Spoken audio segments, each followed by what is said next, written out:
All I know is what I've read is some 2 or 3 sentences that was in some report that came out overnight, and since I don't know anything more about it than just what I read, that's all I can say at this point. All I know is what I read, and I wouldn't make any judgment of it until I had more information. Well, Senator Dianne Feinstein put out a cryptic statement today about information she received, apparently about Judge Brett Kavanaugh.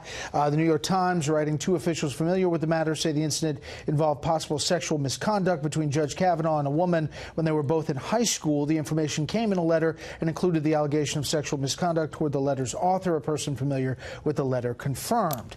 With this, let's bring in our panel. Charles Hurt, opinion editor for the Washington Times. Amy Walter, national editor for the Cook Political Report, and Matthew Continetti, editor-in-chief of the Washington Free Beacon. We don't know what we don't know, but she has passed this, Senator Feinstein has, to the FBI. She's had, according to sources, this letter since July, Charlie. It's coming out today. Thoughts? I guess in a weird way we shouldn't be surprised, because I feel like Democrats have sort of trotted out every single possible strategy that they could come up with to block this nomination, and this is just sort of the strangest. And I think probably the most desperate, and I have a hard time seeing how it is effective at doing anything other than, alienating, independent voters that might otherwise be interested in the Democratic And we Party. should point out the background check for Supreme Court nominees is vigorous. FBI scrubbing, essentially. Going all the way back. And that, so it is so hard because there's so much we don't know about what this is. It does feel somewhat like we're back in 1991 with the Clarence Thomas hearings, right, where they went through the process and then there's a last-minute witness that comes forward. Of course, that's Anita Hill. So there's it feels somewhat familiar in that sense. Of course, we don't know when we're going to get to this point. And I guess the question then, if the FBI says we got it, we're looking into it, and the Senate and Senator Grassley says we're going to take a vote, how much are Dems going to push back on this and say, absolutely not, we have to wait until we get the FBI to clear all of this? Are they going to be willing to do that? And are some of those red state Democrats willing to join the other Democrats in putting that forward? This could potentially gum up at least the works moving forward, let alone threaten the nomination. You would likely see Judge Kavanaugh address this at some point, but we don't know what it is. Look, I think the Democrats' strategy has been clear since day one when they began interrupting the hearings. They want to delay the vote. They want to delay this nomination, hopefully from their point of view, past the election. And then if the Democrats have a good election, then they can say, well, look, we delayed him to this point. We just won the election. We shouldn't seat him at all. This has been the strategy from day one. We'll follow it.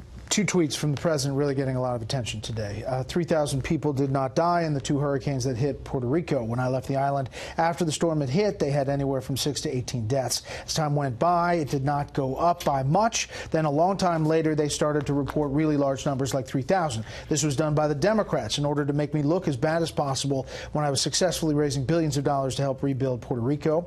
If a person died for any reason like old age, just add them to the list. Bad politics. I love Puerto Rico.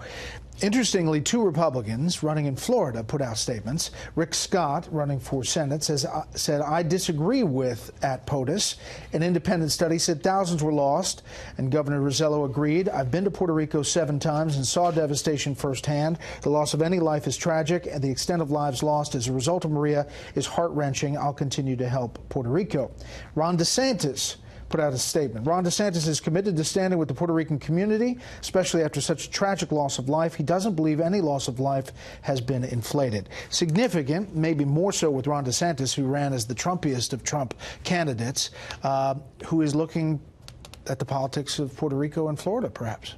And Governor Rick Scott, who spent a great deal of time as governor welcoming Puerto Ricans in, doing outreach to the Puerto Rican community, because, again, just from a raw political perspective, Democrats saw the diaspora as they were coming into Florida, specifically in and around Orlando, and said, these are folks that we can put onto the voter rolls, and they'll be very good, consistent Democrats. Rick Scott has been doing a great deal of work in trying to win those voters over. This doesn't help. From just a forget the political perspective, but if someone in your family died in Puerto Rico, or any human being that dies, and then to have a president tweet something out that says, well, that didn't really happen, it was really done to make me look bad, that's not a very good Charlie, thing. he does step on himself on these things to push back hard.